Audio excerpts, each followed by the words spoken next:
the biggest regret is it sounds, I don't know how does it sound, but the biggest regret is I wasn't thinking big enough. I wasn't thinking big enough in my first 10 years in real estate. If I was thinking big enough, I don't know where I'll be now. So that was my biggest regret. You can't buy back time now. Welcome to Leading and Growing Your Real Estate Business. I'm James Short, and this show dives into the real stories behind the agents and the leaders shaping our industry. No polished highlight reels, just honest conversations about what's working, what's not, and how they're building businesses that actually grow. Each episode, I sit down with someone in the trenches, top performers, rising leaders, business owners who've cracked the code and others still figuring it out. We unpack the wins, the failures, the habits, and the lessons you can put to work straight away. Before we dive in, can I ask a favor? And please subscribe or follow on the platform you're listening or watching this.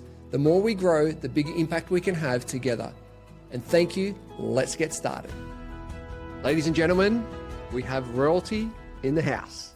Don Ha stands as one of the most prominent leaders in New Zealand real estate, regional owner and director of REMAX New Zealand, international keynote speaker, Forbes book author, and transformational wealth coach.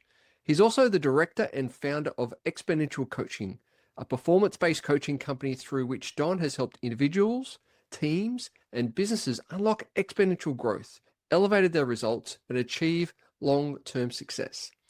From his early beginnings as a refugee to becoming a global industry influencer, Don's journey is captured in his Forbes book titled The Art of Exponential Success. Don is also the first Australasian to publish a book with Forbes Books. His book not only showcases his leadership and philosophies on wealth creation, but also reflects his high community impact, inspiring people across New Zealand, Australia, and around the world. His mission remains unchanged: to uplift, inspire, and help people build generational wealth through knowledge, action, and the power of real estate. Across more than 3 decades, Don has empowered thousands of families into home ownership and has created a generation of successful investors and millionaires through his high-performance coaching, property expertise, and wealth-building strategies. His leadership has propelled REMAX to record-breaking heights, including surpassing, get this, $1 billion mark in annual sales. Absolutely incredible. Following this milestone, Don and his team were awarded the global #1 team across REMAX worldwide network, which consists of more than 144,000 agents in over 110 countries and territories. Incredible.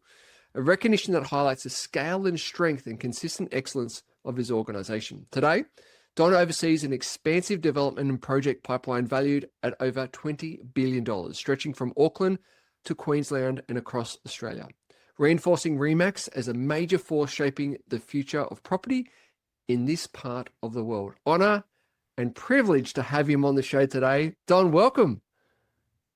Well, thank you, James. And what an introduction that is. Royalty in the house. Wow.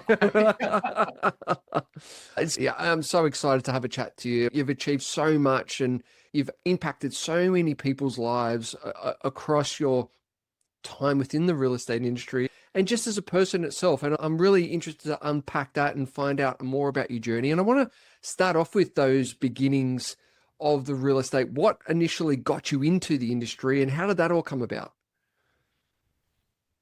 That's going back to 1991 when I was a baker, working in a bakery with my family, running my own bakeries for 72 hours a week, earning $30,000 a year, which is comes down to $4 an hour, which is you work for your hourly rates. And then a salesperson came into the shop and dressed like how I dress today, look very presentable. I was the guy behind the counter with the apron. Asked him what you do for a living. He said, I'm a real estate agent. And I had interest in real estate as investing then. So then I said, how many houses you sold this month? He said, I sold 2. And I said, how much money you earned? He said, 12,000. At the time, the salary was only 13,000 a year being a baker. So I said, man, if I sell 6 houses, I can have 6 months of work. So that motivated me to become an agent. And I was 26 at the time and I was still single. Being in real estate, you get to see all the pretty girls where they live. I just sell them, right? So that was the first motivation. And the second motivation was you get a choice limited income cap. So I thought I'll give it real estate a go and I study And then my first year, I applied 72 hours of work in the bakery into real estate. Because most agents, they say they are real estate agent, but they spend too much time reading, coffee, lunch, and they only work like through maybe 20 hours a week. I was doing like 100 hours a week even. Wow. So on my first year, I sold 86 properties. Whoa. I know. 86 properties for a brand new rookie that has know nothing about real estate. And my commission was 440,000. Whoa. That's Yeah. incredible. First year out. Yeah. So my Wow. earning for the year was 30,000. The baker, as a baker, that 1 month I can never forget it. After tax, I received a check for 53,000 for 1 month. Incredible. So from there, your mindset changes. My father is very traditional, tells you, no, you can't do it, you can't do this. Whatever anyone tells you can't do, man, when you earn that sort of money in a month, what you earn in a year, you earn in 5 years. So all of a sudden, that mindset changes everything. So yeah, so that's how I got started and never looked back since. That's incredible. And I just want to just pick up a few of those things, that work ethic that you took from the bakery into the business and into the real estate. Do you think that was the turning point for you when, as you said, you're watching others having their coffees and reading the paper, and where you just locked in and you did those hours and you did those work ethic initially that really helps you propel? Do you think that was one of the big turning points for you? So I think real estate agent these days said, oh, look, I'm not very good at selling. I'm not good at this. I'm not good at that. But the reality is, you might as well say I'm lazy. It's not that you're not good at it. To me, to become a real estate agent, all you need to do is work the factory hours, 30 minutes for lunch, 15 for morning tea, 15 for afternoon tea, and every other hour you've got to be productive, meaning like you got to feel guilty to sit on your desk, not making any phone calls, walk the street, talk to the clients, knock on the doors, stop the traffic. Whatever you do, those are called productive hours. I was very productive. I stopped lawnmower man, mowing the lawn. I stopped him. Then I talked to him, get his name, send a thank you card. Policeman give me a ticket. I give them my card. I sold a policeman 11 houses. So since then, I got a lot of police department now because of referral from that one policeman. That's incredible. Yeah. And that's, I guess, looking at always as everyone as an opportunity and building those relationships over time, which is, I think it's paramount. It's so important to hear that from you of what you've done. It's looking at where you're spending your time. It's looking at how you're managing your time. It's looking at being most efficient where you can. How have you, over the last couple of decades, what have you noticed in relations to changes within the industry? What are some of the big changes that you've noticed and experienced? I know technology has really changed in real estate now, but by the end of the day, the face-to-face meeting still outperforms. Technology can email, can have meetings, and can do contracts by DocuSign, things like that. That saves us a lot of time. But I think right now, because the modern day real estate agent only knows about technology, they forgot the real value that, hey, walk the street, talk to the people, send a thank you card. Because if you don't show people the house, you don't see the stock, you can't sell them. But most of the agents now, they don't go and see the stock. They think they can just send a link and they expect to make a sale. If the turnaround was, say, have you seen the product? Or the agent said, oh, I haven't, that immediately loses confidence in the consumer. So I see that technology has saved us 70% of our time right now, but 30% of the time is still the face-to-face meeting. Very much, very much. And do you think that's the biggest gap that agents are facing at the moment, of losing that relationship, losing the face-to-face, what I call the belly-to-belly, so to speak, Yeah. type of relationships and conversations and communication pieces? Do you think that's a big gap at the moment? I'll give you an example. We got a new agent that joined us, and he doesn't know any different. He sees 5 face-to-face appointments a day, and he helps people, and he's only 9 months into the company, and now he's topped the company because he's only face-to-face. Wow. Yeah. But our existing agent, our technology, is not getting the same results. So there's your perfect example. Great example. Great example. And so where are things for you at the moment? What's the business look like? What's the team look like? Where are things, what's going on with you at the moment? It's quite crazy that like in 1994, I had 20 listings that's value around $1 million because the houses was only 50,000 at the time. And then today, fast track forward, our company now have $20 billion of listings, which is you can work 24/7, 365 days a year. You can never sell $20 billion listings. So for managing, say, a homeowner that's got a house worth, say, 50,000, one house in my first years in real estate, selling those first home buyers today, my sort of new team looks after those same 50,000 house, but now it's 750 to 900,000, the same house. But on that, if the agent sells the same house for 50,000 and now it's 950,000, that means that agent hasn't progressed his learning. He's still selling the same thing. And this is why the burnout, the dropout, the blaming that, hey, I'm giving it up is no good for me, because the mindset of that agent has not gone to that extent of greater learning. So to give you an example now, I'm managing projects like 3.8 billion, 33 billion. So now my clientele goes from a first home buyer now to like billionaires, millionaires. And my intelligence level increases because when I meet these billionaires, they do hotels, commercial shopping centers. It becomes an addiction because like you are a not qualified person, but you're qualified as an agent. Why does these billionaires take you up for lunch, fly you to see projects? And because they need your distribution network, bottom line.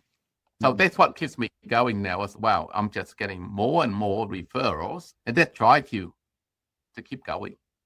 So true. So true. You've mentioned a couple of times about mindset, and I want to unpack that. What are your thoughts around building up that mindset, and what would you recommend for agents to do to build that mindset over their career? I call it you don't follow rules and you don't break the rules neither. So in other words, if you think you can sell 50 houses online and during COVID because no one allowed to get out of their home, then you have a go. I did exactly that. I sold 50 properties in 3 hours online during COVID because I gave it a go. Okay, but I didn't break any rules, by the way. But an agent got an idea and they think, no, I can't do it. No, it's not possible. Well, if you got an idea, or act on it, make it happen. So now my next biggest ambition now is if I can do 50 houses in 3 hours. By the way, that was $1 million. Wow. Commission. Wow. That's a good hourly rate, that one. I know. Check the very, like 1994, it was 400,000. You did $1 million in 3 hours in a day, not in a year. Wow. So because of that, my mindset now can tell me that I'm setting up a platform where I want to do a Zoom presentation just like now to the whole world. And then when I push the button, I want to sell 200 million in 3 hours worldwide. Probably from Dubai, Australia, New Zealand, Vietnam, Thailand, present to the whole world. Just like how Anthony Robbins does it. He got a big stage and push one button, everybody reaches it by. That's my next planning. And just to take on that, there's a real growth mindset mentality that you have of always growing, always expanding, always seeing what else can be done, which is, I think, is so incredible to have. And I think that's important as a leader, as you are, of continually pushing the boundaries, seeing what else can be achieved, seeing what else can get done. And I want to unpack that around your leadership style within your team. What have you noticed as some of your strengths as a leader that you've embarked or you've developed the team around you to really thrive? Listen, our value is loyalty, trust, respect, and hard work. They're the key values. And loyalty, trust, and respect these days is very hard to find. But if you're the leader and you have the loyalty with your team member and you have the respect and the trust, then they will become you. So the whole idea is to create another you. They're not going to be 100% as you, but they can be 65% as you. Then they can, each one of them can be a division of you right now, somewhere around the country. And you can't multiply if you don't create another you, and you have to be able to delegate. And if the team stuff it up, that's the greatest thing because they will learn from it. You want them to stuff up, but if they don't, then they'll never learn from it. So To me, to expand anyone's business, you need to create the left hand, the right hand man, a co-pilot that can run the ship without you. So that's my creation now. And a lot of people, particularly in real estate, they think that if they teach another person everything, that person will take their client away from them. But I now been in it for 30 years, and I know that where you go, people follow, because it's your intelligence, the way you do things, the way you conduct things. People come to you first, and it's how you distribute your product to your team. So I haven't lost any business in 30 years. That's incredible. There's so many great points there, like really leaning into those values and really building out those team with those values and taking the team on the journey, which is phenomenal. Where do you see, moving forward, where do you see the industry over the next couple of years with the likes of AI and technology, as you mentioned before? Where do you see that landing over these next 24 to 36 months, do you think? I see the age of agents are now changing, meaning like a lot more younger agents that get into the industry instead of like the above 50 onwards. There's not as many now. The younger generation is taking over the industry. But the lack of the younger generation is their, their egos are too big. They don't have enough money yet, but they want to drive like Audi, BMW on lease. Yes. They make one sale in 6 months, then they go and spend it in a party. And then next minute they are on unemployment benefits. That's a weakness in the young agent, but the advantage of the young agent is, wow, their email, their PowerPoint, their technology outweighs the 50 plus. So they got a cutting edge over that. And presenting skill now, they all can present in front of people compared to 20 years ago, they'd be too shy. I think now go through school and university, all of that has now teach them that they got to be able to speak in front of people. To me, if they just stick to their true value and believe in themselves, go to work hard, in the next 20 years, they will own the entire database of the company they work for, because a lot of them will drop out because they have to retire. See, when I started real estate in 2026, I look at all the age of the people in my company, they were in their 50, 65.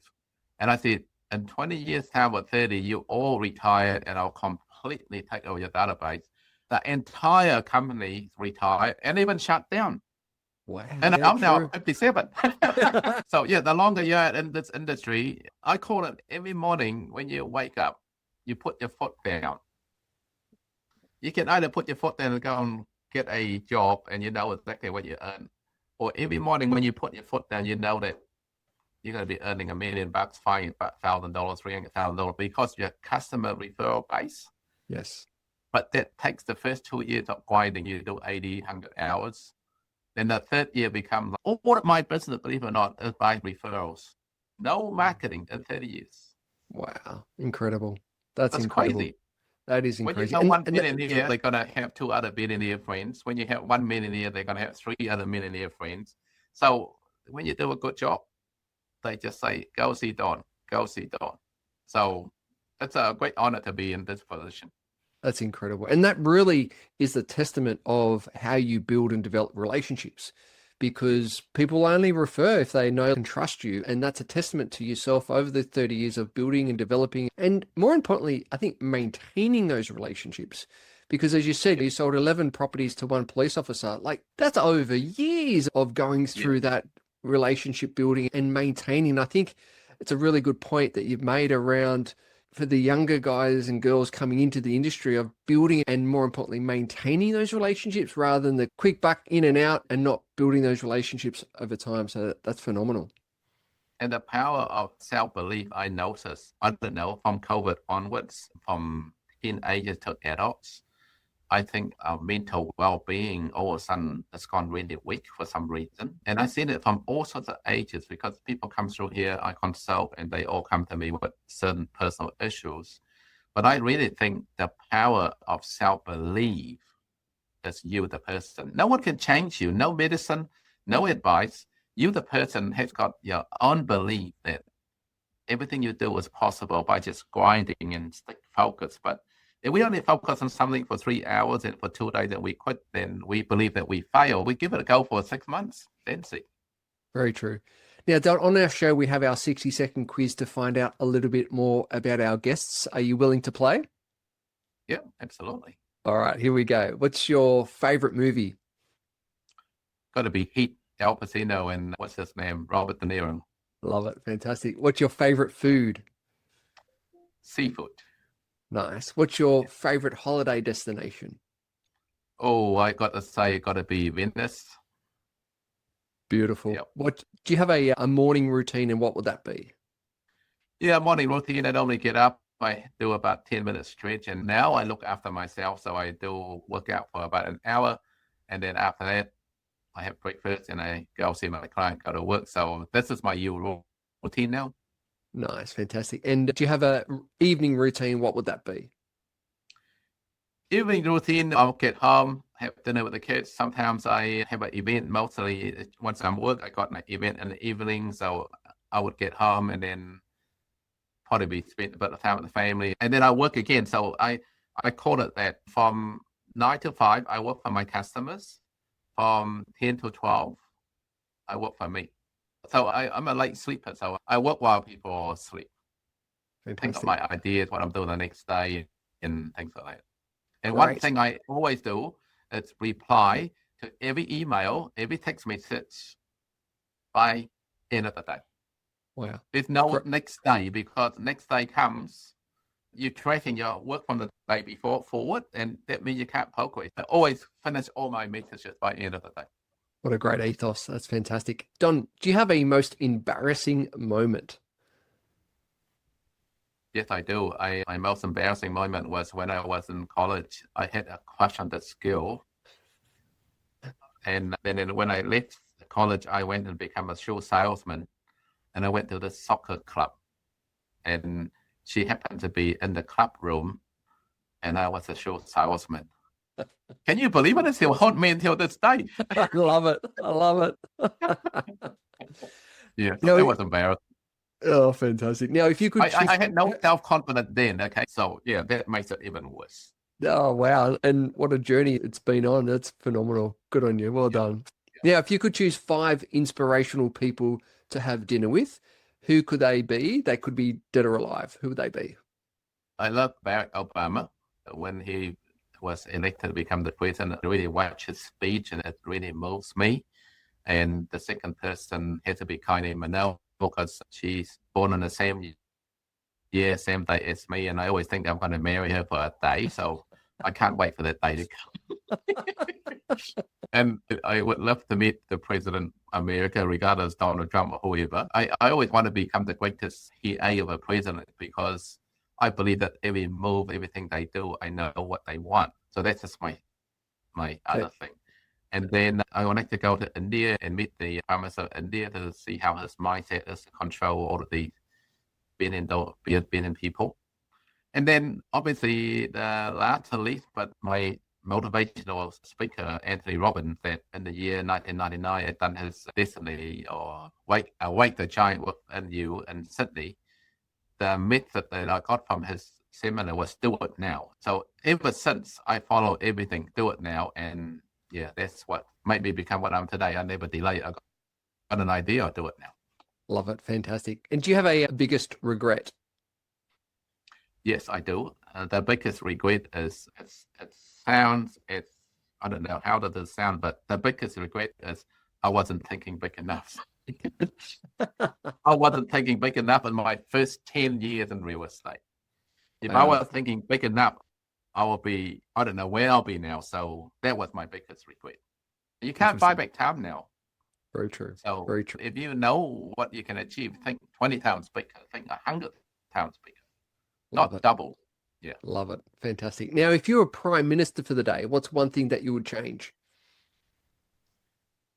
Oh, I say right now, if I'm a prime minister for the day, I would change that every voice of a immigrant or every voice of a small business has to be heard. Take attention, get a team, and make that change, because if they can make the change of the small voice, they can change the whole country. Fantastic. Fantastic. And what would be your best piece of advice for the audience? Firstly, I think that you really have to set goals where you want to be. You've got to believe in yourself. If the people around you are negative and don't believe in your idea, do not share it with them. And even you have to lose them as a friend, then you lose them, replace your friends that want to take you to places. Because if you hang out with people who's not successful, who always want to spend all the money every week at pub and drinks, you become them. So to get ahead, you have to make those sacrifices.